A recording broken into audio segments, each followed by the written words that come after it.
નમસ્કાર વિદ્યાર્થી મિત્રો, ગયા લેક્ચરમાં આપણે ઉદાહરણના દાખલાઓ જોઈ ગયા. નિશ્ચાયક માટે એના ઉપનિશ્ચાયક, તો નિશ્ચાયકના ઘટકો માટે એનો ઉપનિશ્ચાયક અને સહઅવયવ કેવી રીતે મેળવી શકાય એ આપણે જોઈ ગયા. હવે સ્વાધ્યાય 4.4 એના આપણે તો દાખલાઓ જોઈએ. નીચે આપેલા નિશ્ચાયકના પ્રત્યેક ઘટકના ઉપનિશ્ચાયક અને સહઅવયવ લખો. તો અહીં આપણે ઉપનિશ્ચાયક અને સહઅવયવ બંને લખીશું. તો M11, તો M11 અને ઇક્વલ ટુ, તો આ ઘટક માટે આપણે લખી શકીએ -1 તો માઇનસ, અહીંયા આપણે તો ઉપનિશ્ચાયક લખવાનો છે, તો સીધો આપણે તો ઉપનિશ્ચાયક માટે તો સીધો આપણે નિશ્ચાયકના તો આ ઘટક જે હાર જે સ્તંભમાં હોય ઘટકો દૂર કરી દો તો ઘટક 3 મળે. એ જ રીતે એટલે કે ઇક્વલ ટુ 3.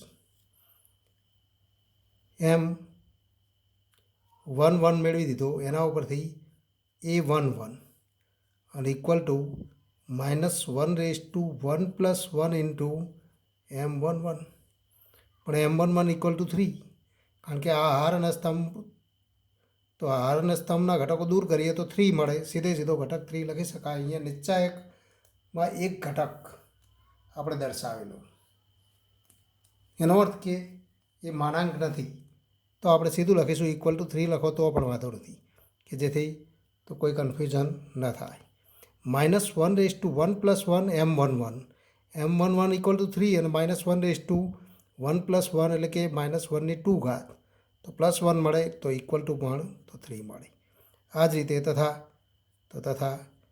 M12 પ્રથમ હારનો બીજો ઘટક તો -4, એના માટે તો -4 જે હાર અને જે સ્તંભમાં છે એ ઘટકો દૂર કરી દો તો આપણને 0 મળે. અને એ જ રીતે A12 equal to -1 + 1 + 2 into M12, પણ M12 ઇક્વલ ટુ 0, અહીંયા -1 + 1 + 2 એટલે કે 3, એની કિંમત -1 થાય, -1 ઇન્ટુ 0 એટલે કે ઇક્વલ ટુ 0. તથા અને તો M21 અને ઇક્વલ ટુ, તો બીજી હારનો પ્રથમ ઘટક 0, એના માટે તો એનો ઉપનિશ્ચાયક મેળવીએ તો -4 અને A21 અને ઇક્વલ ટુ -1 + 2 + 1 ઇન્ટુ M21, પણ -1 + 3 અને ઇક્વલ ટુ -1, તો -1 ઇન્ટુ -4 તો ઇક્વલ ટુ 4. અને M22 અંતિમ ઘટક, તો એના માટે તો એનો સહઅવયવ, તો આ ઉપનિશ્ચાયક અને સહઅવયવ મેળવી છે, તો ઉપનિશ્ચાયક મેળવવા માટે તો હાર અને સ્તંભના ઘટકો દૂર કરો, માત્ર કયો ઘટક રહેશે 2, અને એ જ રીતે A22 અને ઇક્વલ ટુ -1 + 2 + 2 એટલે કે 4 ઇન્ટુ M22, પણ -1ની 4 ઘાત યુગ્મ ઘાત હોય તો +1 ઇન્ટુ 2 એટલે કે 2. તો આ પ્રમાણે આપેલ નિશ્ચાયકના તમામ ઘટકોના સહઅવયવ અને ઉપનિશ્ચાયક અને સહઅવયવ આપણે મેળવી દીધા. હવે એથી આગળ વધીએ. અહીંયા આપણે લખી શકીએ કે અહીંયા આપણે સંકેતમાં જ દર્શાવી છે જે માગેલ તો જવાબ છે. હવે એક્ઝામ્પલ નંબર 2 જોઈએ. એમાં પણ આ જ ગણતરી કરવાની છે, ઉપનિશ્ચાયક અને સહઅવયવ મેળવો. એમાં આપણે નંબર 1 જોઈએ. 1 0 0 0 1 0 0 0 1, આ આપણને નિશ્ચાયક આપેલું. તો એના પ્રત્યેક ઘટકના ઉપનિશ્ચાયક અને સહઅવયવ મેળવો. તો અહીંયા આપણે કહી શકીએ પ્રત્યેક ઘટકના ઉપનિશ્ચાયક અને સહઅવયવ. તો અહીં તો પહેલો ઘટક મેળવીએ M11, તો પ્રથમ હાર અને પ્રથમ સ્તંભનો ઘટક 1, તો એ ઘટકો તો જે હાર અને જે સ્તંભમાં છે એ હાર અને સ્તંભ દૂર કરો તો આપણે લખી શકીએ કે અહીંયા ઉપનિશ્ચાયક કયો મળે 1 0 0 1, અને આનું વિસ્તરણ કરીએ તો 1. હવે એનો સહઅવયવ A11 equal to -1 + 1 into M11, પણ -1ની 2 ઘાત એટલે કે +1 × 1 તો ઇક્વલ ટુ પણ તો 1. આ જ રીતે તથા તો અહીંથી આગળ ઘટક મેળવીએ M12. M12ની સ્થાને તો 0, તો આ ઘટકો દૂર કરી દો તો 0 0 0 1, તો 0 0 0 1. આનું વિસ્તરણ કરીએ તો 0 - 0 એટલે કે 0. એ જ રીતે A12 -1 + 2 ઇન્ટુ M12, પણ M12 ઇક્વલ ટુ 0 માટે અહીંયા કોઈ ગણતરી કરવાની જરૂર નથી, તો ઇક્વલ ટુ 0 જ મળે. આ જ રીતે તો M તો 13, તો ત્રિહાર નીચા એકમાં 1 અને તો 1 પ્રથમ હાર અને ત્રીજા સ્તંભ એનો ઘટક 0, એના માટે આપણે ઉપનિચાયક મેળવીએ તો 0 1 0 0, તો 0 1 0 0 અને ઇક્વલ ટુ 0 - 0 અને ઇક્વલ ટુ પણ 0. તો એ જ રીતે A13 અને ઇક્વલ ટુ -1 + 3 A13 M13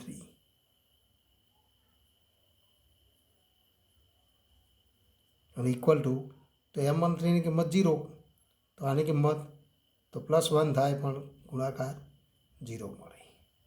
આ જ રીતે તો બીજી હાર માટે તો એના ઉપનિચાયક આપણે મેળવીએ M21 અને ઇક્વલ ટુ તો M21, તો બીજી હારનો પ્રથમ ઘટક તો એને હાર અને સ્તંભ દૂર કરો 0 0 0 1, તો 0 0 0 1 અને ઇક્વલ ટુ તો 0.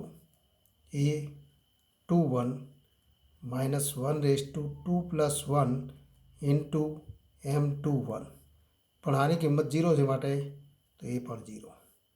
M22 ફરી તો બીજી હાર અને બીજો સ્તંભનો ઘટક તો 1, તો 1 માટે તો 1 0 0 1. વિસ્તરણ કરો તો 1 - 0 એટલે કે 1. હવે A22 તો -1 + 2 ઇન્ટુ M તો 22, પણ -1ની 4 ઘાત તો 1 થાય, 1 × 1 તો 1 મળે.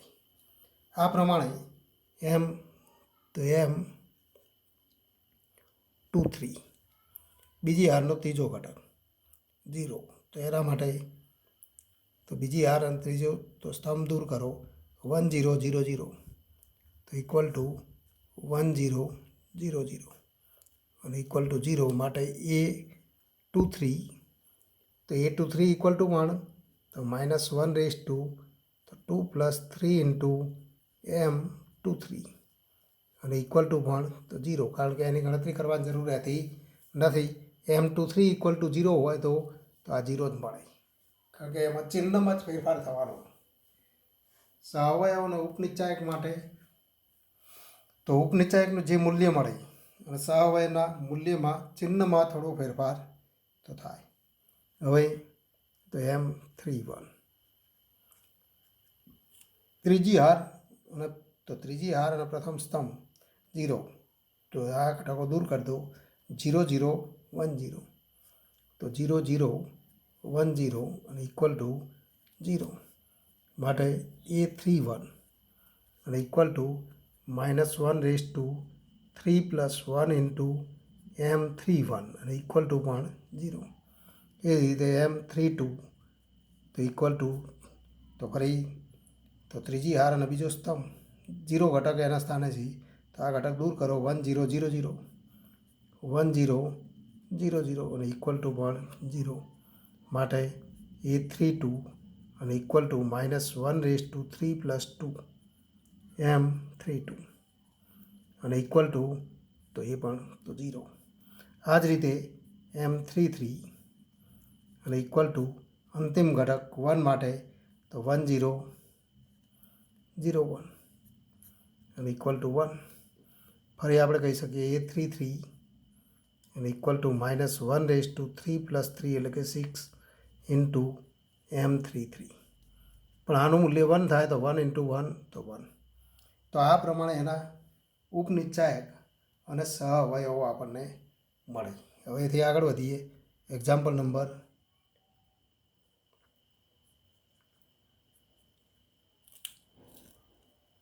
4।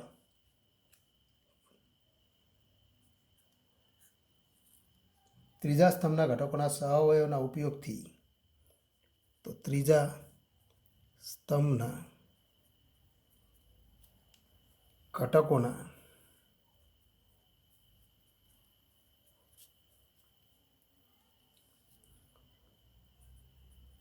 સહઅવયવના ઉપયોગથી ડેલ્ટા ઇક્વલ ટુ ત્રિહાર નીચે એક આપણને આપેલું છે 1xyz 1yzx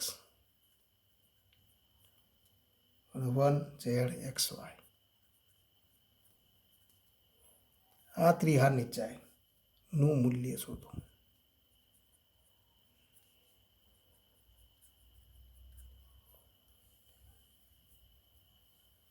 તો અહીંયા ત્રીજા સ્તંભના ઘટકોના સહઅવયવના ઉપયોગથી આપણે ગણતરી કરવી। તો ત્રીજો સ્તંભ તો આપણે જોઈ શકીએ છીએ અહીંયા, તો YZ, ZX અને XY એના સ્થાન આપણે લખીએ તો આપણે તો લખી શકીએ પ્રથમ હાર અને ત્રીજો સ્તંભ, એટલે કે તો A13, તો એનો તો સહઅવયવ તો કેપિટલ A13, તો કેપિટલ A13 અને ઇક્વલ ટુ, તો અહીંયા આપણે લખી શકીએ કેપિટલ A13 એટલે કે ત્રીજા સ્તંભના ઘટકોના સહઅવયવ। તો આ પ્રમાણે આપણને મળે, પહેલો ઘટક મળે કેપિટલ A13 પ્રથમ હાર અને ત્રીજો સ્તંભ, તો આ ઘટકો દૂર કરી દો 1y 1z, ચિહ્ન કયું થાય તો પ્લસ, અને એના માટે આપણે સૂત્ર દ્વારા ગણતરી કરવી હોય તો A13 ઇક્વલ ટુ આપણે લખવું પડે -1ની તો કઈ ઘાત થાય 1 + 3 એટલે કે તો 4 ઘાત ઇન્ટુ તો 1y 1z। જો આ રીતે આપણે ગણતરી દર્શાવીએ તો -1 તો 1 + 3 એટલે કે 4 ઇન્ટુ 1y ફરીથી આપણે લખીએ 1z અને ઇક્વલ ટુ -1ની 4 ઘાત તો 1, તો z - y, તો z - y મળે। આ જ રીતે બીજા ઘટકો મેળવીએ તો એ તો 2 3, બીજી હાર અને ત્રીજા સ્તંભનો ઘટક ZX, તો એનો સહઅવયવ તો -1 2 + 3 એટલે કે 5 ઇન્ટુ એનો ઉપનિચાય, તો આ ઘટક માટે હાર અને સ્તંભ ઘટક દૂર કરો તો 1x 1z, તો 1x 1z અને ઇક્વલ ટુ તો વિસ્તરણ કરીએ તો આપણને તો કિંમત મળશે ઇક્વલ ટુ તો z - x, તો z - x મળે, તો ઇક્વલ ટુ z - તો x મળે। તથા ત્રીજો ઘટક A33, ત્રીજા સ્તંભનો ત્રીજો ઘટક તો -1 3 + 3 6 ઇન્ટુ તો x y છે, તો આ ઘટક દૂર કરી દો તો 1x 1y, તો 1x 1y અને ઇક્વલ ટુ તો -1ની 6 ઘાત એટલે કે +1, તો આપણે લખી શકીએ y - x। અહીંયા આપણે -1ની 5 ઘાત તો માઇનસ, એ ચિહ્ન આપણે રહી ગયું છે, કયું સ્વરૂપ મળે તો -z - x એટલે કે ઇક્વલ ટુ x - તો z। તો આ પ્રમાણે આપણે તો એના સહઅવયવો મેળવી શકીએ। તો સહઅવયવો મળી ગયા, તો માટે તો ત્રીજા સ્તંભથી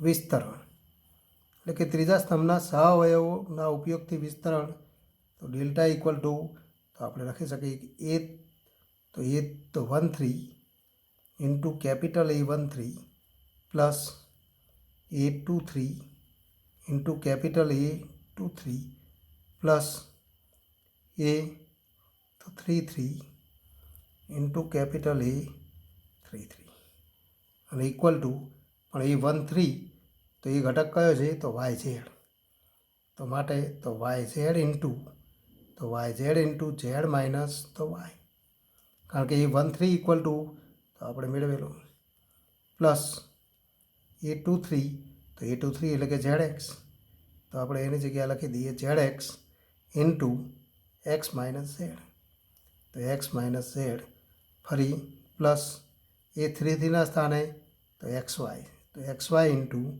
કેપિટલ A3 3 તો વાય માઇનસ એક્સ તો આ માગેલું વિસ્તરણ થાય Z X Z minus Y plus તો Y Z minus Y Z X minus Z plus X Y minus X હજુ પણ એનું વિસ્તરણ કરીને વિસ્તરણ લખવું હોય તો વિસ્તરણ પણ લખી શકાય વિસ્તરણ લખીએ તો વાય ઝેડ સ્ક્વેર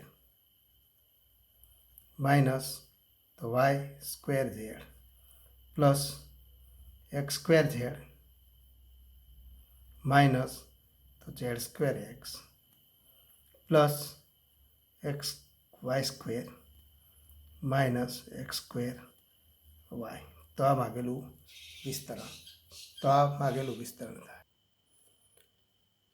તો સહઅવયવજ અને વ્યસ્ત શ્રેણી તો ફરી અહીંયા નિશ્ચાયકના પ્રકરણમાં આપણે વ્યસ્ત શ્રેણી તો વ્યસ્ત શ્રેણી કેવી રીતે મેળવી શકાય એ આપણે આગળના પ્રકરણમાં તો જોઈ ગયા પણ આ વિભાગમાં આપણે વ્યસ્ત શ્રેણિકના અસ્તિત્વ માટેની શરત તો એની આપણે ચર્ચા કરીશું કે વ્યસ્ત શ્રેણિક મળે તો ક્યારે મળે એનો વ્યસ્ત શ્રેણિક એટલે કે એ ઇન્વર્સ શોધવા તો સૌ પ્રથમ તો આ સહઅવયવજ શ્રેણિક તો એનો અભ્યાસ કરવો જરૂરી છે તો સહઅવયવ શ્રેણિક કોને કહેવાય તો સહઅવયવજ શ્રેણિક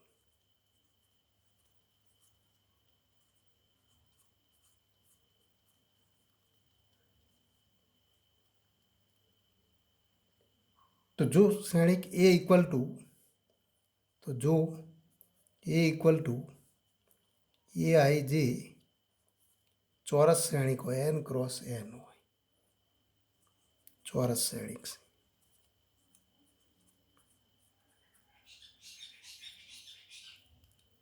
ઘટક એ આઈ જેના સહઅવયવને તો સહઅવયવ એ આઈ જે કેપિટલ એ આઈ જે આપણે લખીએ તો એ આઈ જે માટે શ્રેણિક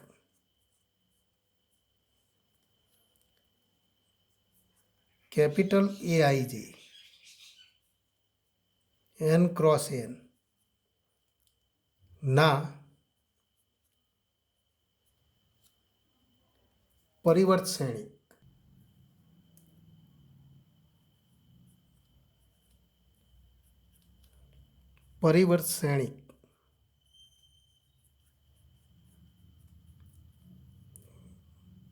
ને તો એ આઈ જે એન ક્રોસ એન ના પરિવર્ત શ્રેણિકને આપેલ શ્રેણિક એનો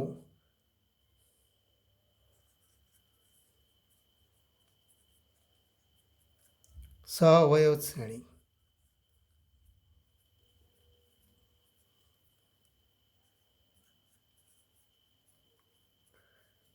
એટલે કે એડજોઇન્ટ મેટ્રિક્સ એને આપણે લખવું હોય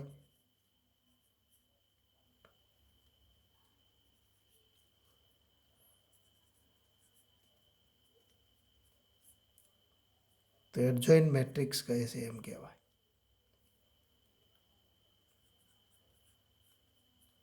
શ્રેણિક એના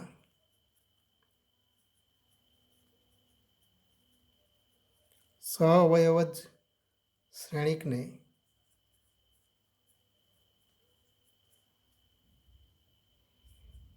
તો એના નામ ઉપરથી તો પહેલાં 3 અક્ષર એ ડી જે એટલે કે એડજોઇન્ટ એ વંચાય એડજોઇન્ટ એ દ્વારા દર્શાવાય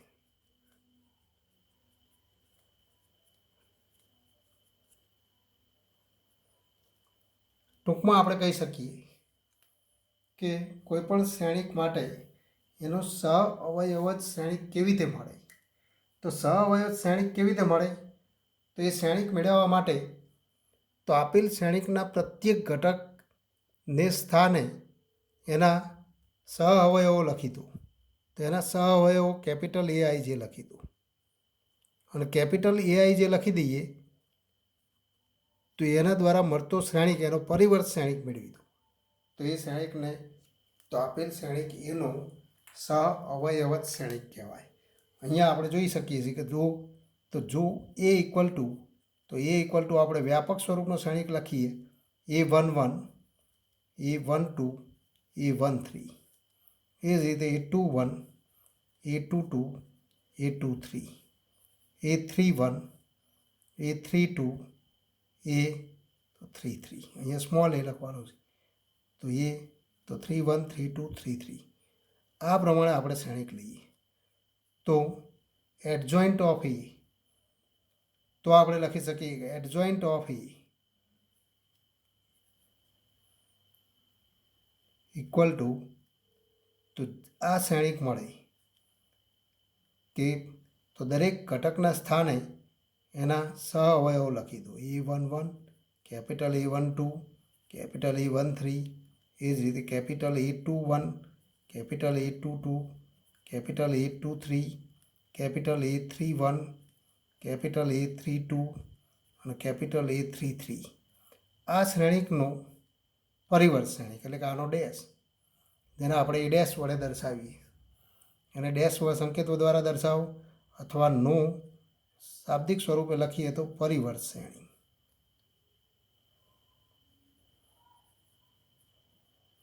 તો આનો પરિવર્ત શ્રેણિક, પણ એનો પરિવર્ત શ્રેણિક કયો થાય? તો પરિવર્ત શ્રેણિક કેવી રીતે મળે? તો પ્રત્યેક હારને અનુરૂપ સ્તંભમાં લખવું અથવા પ્રત્યેક સ્તંભને અનુરૂપ હારમાં લખવું. તો પ્રત્યેક હારને અનુરૂપ સ્તંભમાં લખવું. તો પ્રથમ હાર તેને પ્રથમ સ્તંભમાં લખો A11, A12, A13. આ જ રીતે બીજી હાર તો A21, A22, A23.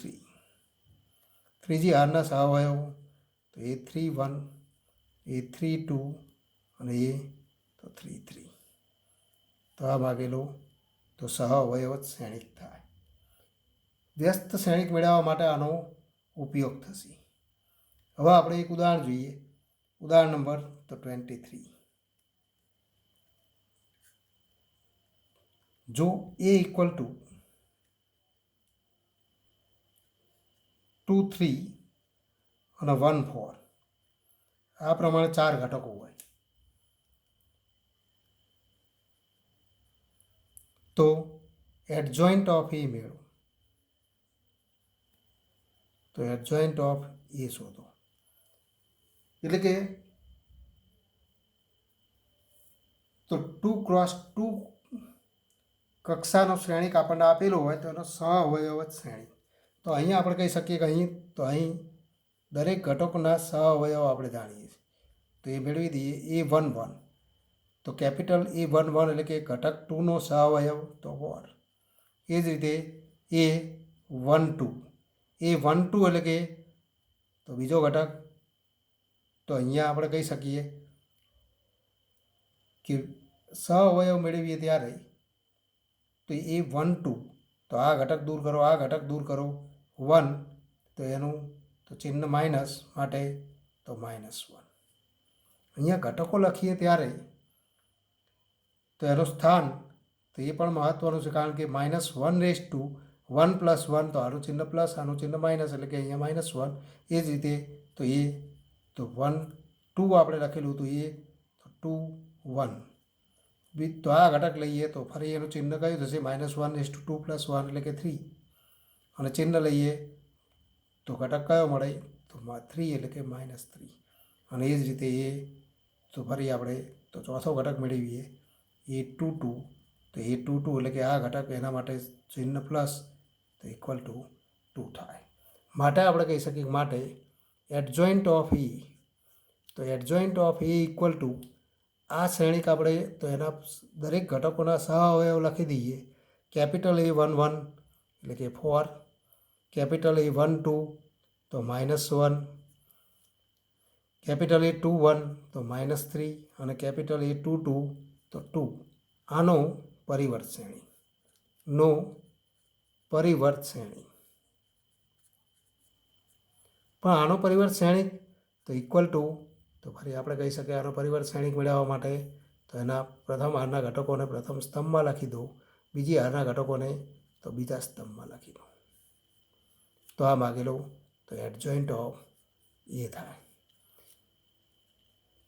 તો અહીંયા આ શ્રેણિક એના ઘટકો અને એના સહઅવયવના ઘટકોના આધારે આ પ્રમાણે કોઈ પણ શ્રેણિક આપણે લઈએ, 2 ક્રોસ તો 2 તો કક્ષાવાળો અથવા 2 ક્રોસ 2 પ્રકારનો જો ચોરસ શ્રેણિક લેવામાં આવે, એટલે કે જો તો એક અગત્યનું પરિણામ મળે, જો એ ઇક્વલ ટુ તો 2 કક્ષાવાળા ચોરસ શ્રેણિક એ ઇક્વલ ટુ તો એના ઘટકો આપણે આ પ્રમાણે લખી શકીએ, એ 1 1 એ 1 2 એ 2 1 અને એ 2 2. આવો શ્રેણિક મળે તો શ્રેણિક માટે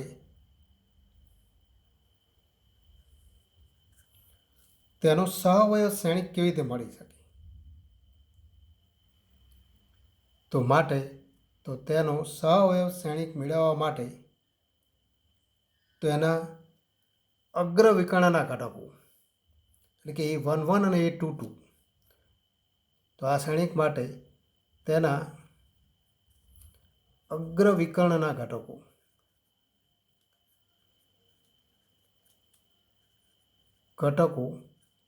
એ 1 1 અને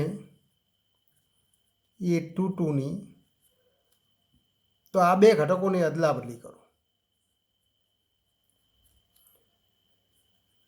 બદલી કરો તથા તેના પ્રતિવિકર્ણ તો પ્રતિવિકર્ણના ઘટકો જુઓ તો એના પ્રતિવિકર્ણના ઘટકો કયા છે તો એ 2 1 અને એ 1 2 તથા તેના પ્રતિવિકર્ણના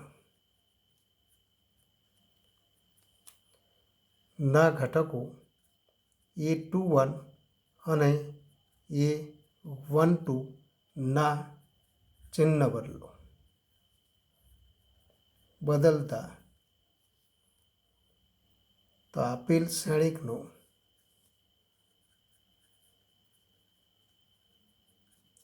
સહઅવયવ શ્રેણિક મળે.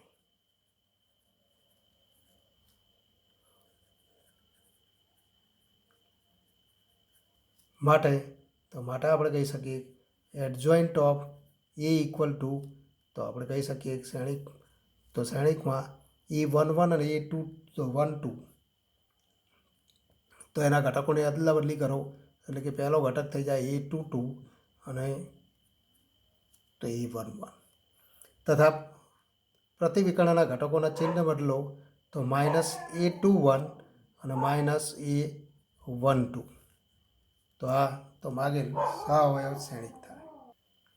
એટલે કે એ ઇક્વલ ટુ તો એ 1 1 એ 2 2 તો આ બે ઘટકોની અદલ બદલ કરો.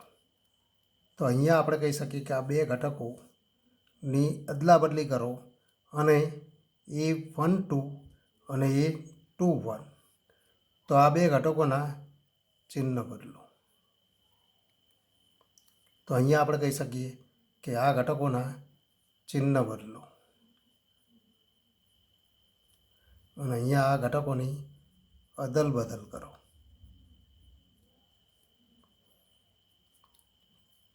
તો માટે એડજોઇન્ટ એ ઇક્વલ ટુ તો આપણે સીધું લખી શકીએ કે એ 2 2 એ 1 1 અને એ જ રીતે -a 2 1 અને -a 1 2 તો આ શ્રેણિક થાય.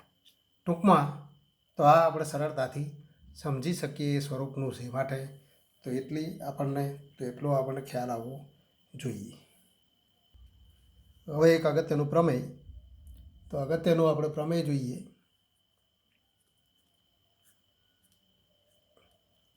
કે n કક્ષાવાળા